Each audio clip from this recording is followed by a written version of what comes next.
తెలంగాణకి వస్తున్న జాతీయ అధ్యక్షుడు తెలుసుకోవాల్సిన అంశాలు. ఈ రాష్ట్రంలో బీజేపీ పార్టీకి 8 మంది పార్లమెంట్ సభ్యులు గెలిపించినారు ప్రజలు. అది కూడా ఆనాడు మత దిగ్గజాలు రెచ్చగొడితేనే, ఓటుకి చోరీ, ఓటు నోట్ చోరీ పాల్పడితేనే ఈ 8 మందిని ఇచ్చారు. సంతోషం. దాంట్లో 2 కేంద్ర మంత్రులు. నవీన్ గారు ఆన్సర్ చెప్పాలి. 8 మంది పార్లమెంట్ సభ్యులు, 2 కేంద్ర మంత్రులు ఉండి తెలంగాణకి ఏమిచ్చారు బడ్జెట్లో? ఏ ముఖం పెట్టుకొని తెలంగాణకు ఓట్లాడడానికి వస్తూ ఉన్నారు మీరు? 8 మంది పార్లమెంట్ సభ్యులు, అందులో 2 కేంద్ర మంత్రులుండి మీరు తెలంగాణకి ఏమిచ్చారు?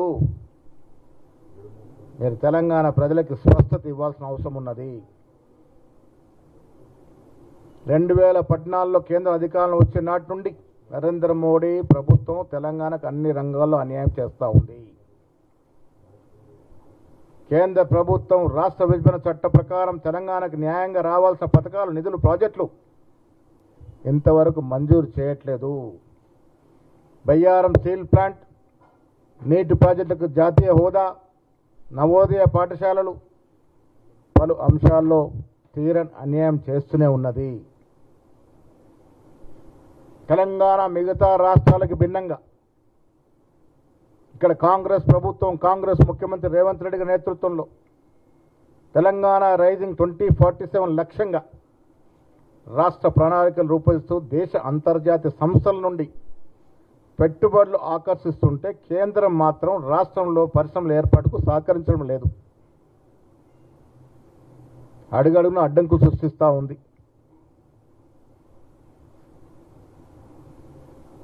నిన్నగాక మొన్న ప్రవేశపెట్టిన బడ్జెట్లో రాష్ట్రానికి తీరని అన్యాయం జరిగింది. రోడ్డు, మెట్రో రైలు, మూసి ప్రాజెక్టు వంటి కీలక ప్రాజెక్టుని విస్మరించింది. జాతీయ అధ్యక్షుడు జవాబు చెప్పాలి ఇవన్నిటికీ. బడ్జెట్లో బయో, ఫార్మా, సెమీకండక్టర్ పరిశ్రమల్లో, టూరిజం శాఖలు కూడా విస్మరించినారు. దేశ సంపద దృష్టిలో పన్నుల వసూలులో తెలంగాణ ముందు వరుసలో ఉన్న తెలంగాణకు నిధులు మంజూరులు మాత్రం కేంద్రం మొండు చేపు చూపుతూనే ఉన్నది. దేశ జీడీపీలో తెలంగాణ వాటా 5.01%. ఈ లెక్కన చూసుకున్నా కేంద్రం నుండి మనకు 3.76 లక్షల కోట్లు దక్కాల్సి ఉన్నా ఈ 5 ఏళ్ల కాలంలో వాళ్ళు ఇచ్చింది 1.84 లక్షల కోట్లు మాత్రమే. జీఎస్టీ వసూల్లో తెలంగాణ 5 ఏళ్లలో 4.3 లక్షల కోట్లు కేంద్రానికి ఇస్తే కేంద్రం మనకు తిరిగి ఇచ్చింది 3.76 లక్షల కోట్లు మాత్రమే. దానిలో దాదాపు 30% కోత పెట్టారు. కేంద్రంలో ఉన్నటువంటి బీజేపీ ప్రభుత్వం సమైక్య స్ఫూర్తికి విరుద్ధంగా రాష్ట్రాల మధ్యన సమన్వయంతో కల్పించాల్సినటువంటి కేంద్ర ప్రభుత్వం ఉత్తరాది రాష్ట్రాలకి మాత్రం పెద్దపీట వేస్తూ దక్షిణాది రాష్ట్రాలకు అన్యాయం చేస్తూ ఉంది. ఈ భవిష్యత్తులో ఇది ప్రమాదకరమైన అంశంగా ఎదిగే అవకాశం ఉంది.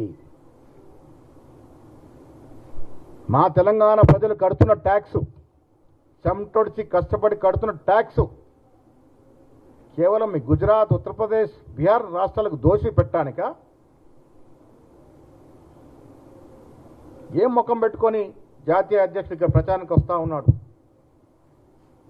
వీటన్నిటికీ జవాబు చెప్పాల్సిన అవసరం ఉంది వారికి. భావోద్వేగాలతో విద్వేషాలను రెచ్చగొడుతూ కేంద్రంలో అధికారులకు బీజేపీ తెలంగాణలో అదే ప్రయత్నం చేయాలనుకుంటుంది. కానీ ఇక్కడ చెల్లదు కాక చెల్లదు. తెలంగాణ ప్రజలు విఘ్నులు.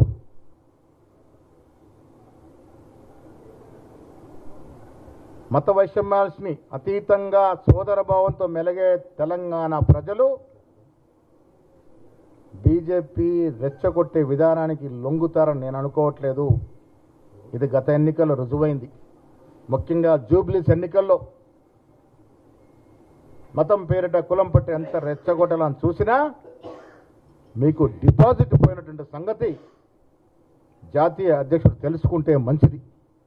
అది కూడా కిషన్ రెడ్డి గారి పార్లమెంటు స్థానంలో జరిగినటువంటి ఎన్నికల్లో కేంద్రంలో మంత్రివర్గంలో ప్రాతివస్తున్న కిషన్ రెడ్డి పార్లమెంటు స్థానంలో జరిగిన ఎన్నికల్లో డిపాజిట్ పోయిన సంగతి నబీన్ గారు తెలుసుకుంటే మంచిదనే మాట కూడా ఈ సందర్భంగా మనవి చేస్తా ఉన్నాను. తెలంగాణలో అత్యధికంగా బీసీలు ఉన్నారు. 56.7% బీసీలున్న ఈ రాష్ట్రానికి మీరు వస్తున్న వేళ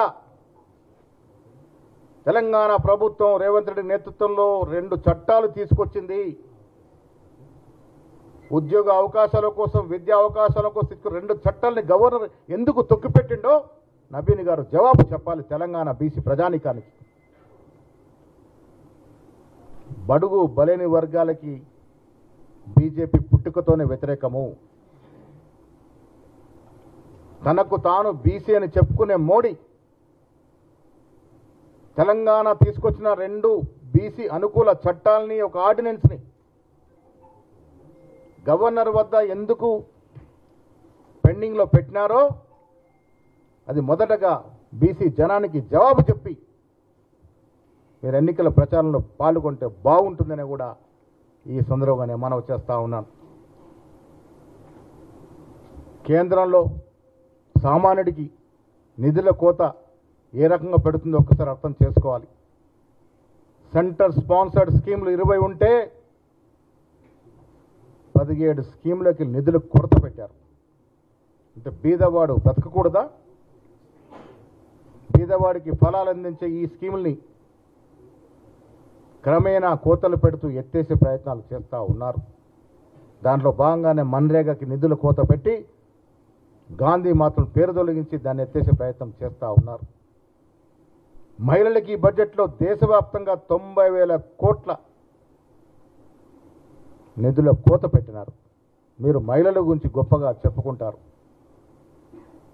ఇంత జనాభా ఉన్న బీసీలకి దేశవ్యాప్తంగా మీరు ఇచ్చింది ఏందయ్యా అంటే 13,600 కోట్లు పెప్పర్మెంట్లు చాక్లెట్ లాగా ఇచ్చి మీరు బీసీలని ఏ రకంగా మోసం చేస్తూ ఉన్నారో బీసీ ప్రజలు గ్రహిస్తూ ఉన్నారు. జీఎస్టీ ద్వారా 7,000 కోట్ల నష్టం తెలంగాణకు జరుగుతూ ఉంటే ఒక్కరోజు కిషన్ రెడ్డి కానీ బండి సంజయ్ కానీ అడిగిన పాపాన పోలే. అభివృద్ధి చేత కాదు, బీద ప్రజలను ఆదుకోవడం చేత కాదు, కేవలం సంపన్న వర్గాల కోసమే పనిచేసే బీజేపీ ఇలా మున్సిపల్ ఎన్నికలు వస్తున్నాయి కాబట్టి మళ్ళీ దేవుళ్ళ పేరిట తెలంగాణలో మత విద్వేషం రెచ్చగొట్టే ప్రమాదం ఉంది. మిత్రులారా, తెలంగాణ ప్రజలు గ్రహించుకోవాలి.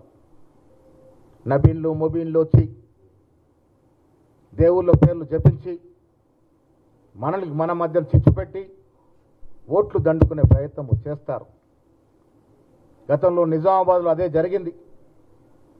బైన్సాలో జరిగిన ఒక అల్లరిని ఆసరాగా చేసుకొని అక్కడ ఎంఐఎం బీజేపీ ఒకరికొకరు పకడ్బందీ వ్యూహంలో ఓట్లు పొందగలిగినారు. ఇప్పుడు అలాంటి పరిస్థితి రాకూడదని తెలంగాణ ప్రజలు ఇది అవగతం చేసుకొని వాళ్ళ ఊపిలో పడకూడదని, వారి రొచ్చగడ్డ విధానాలకి లొంగకూడదని సమయం రాగానే ఇలాంటి విధ్వంసాలు రెచ్చగొడతారు, ఇలాంటి విద్వేషాలు రెచ్చగొడతారు, మతం పేరిట ప్రజల్ని మభ్యపెట్టే ప్రయత్నం చేస్తారు. ఇది మనకి, మన భవిష్యత్తుకి, మన పిల్లల భవిష్యత్తుకి విఘాతం కలుగుతుంది సుమా. తెలంగాణలో కాంగ్రెస్ పార్టీ కోరుకుంటుంది తెలంగాణ సమూలంగా అభివృద్ధి చెందాలని, తెలంగాణలో ఉన్నటువంటి బిలో పావర్టీ లైన్లో ఉన్నటువంటి బీద ప్రజానీకానికి సంపూర్ణంగా ఫలాలు అందాలని, మేమిస్తున్న సంక్షేమ ఫలాలు అందాలని, తద్వారా రాష్ట్రం అభివృద్ధి కావాలని, హైదరాబాద్తో సహా తెలంగాణ నగరాలను కూడా దేశ నగరాలతో ప్రపంచ నగరాలతో పోటీ పడాలని తపన పడుతూ ఉంది కాంగ్రెస్ పార్టీ. కాంగ్రెస్ పార్టీకి ముందున్నది అభివృద్ధి, సంక్షేమం మాత్రమే. ఈ మతాల పేరట రెచ్చగొడితే రెచ్చిపోవద్దని, విజ్ఞతతో ఓటు వేయాలని మళ్ళీ ఒకసారి నేను జాతీయ అధ్యక్షుడికి ఈ వాస్తవాలు తెలుసుకొని మీరు తెలంగాణకు వచ్చిన వేళ వీటన్నిటికీ జవాబు చెప్తారని నేను ఆశిస్తా ఉన్నాను. వీటికి జవాబు చెప్పిన తర్వాతనే మీరు ఓట్లు అడిగితే బాగుంటుందనే మాట కూడా మీ ద్వారా వారికి విజ్ఞప్తి చేస్తా ఉన్నాను. తెలంగాణలో ప్రజలు విఘ్నులు. తెలంగాణ ప్రజలు వాళ్ళ కోరుకుంటుంది వారికి రావాల్సిన ఫలాలు, వారికి రావాల్సిన సంఘ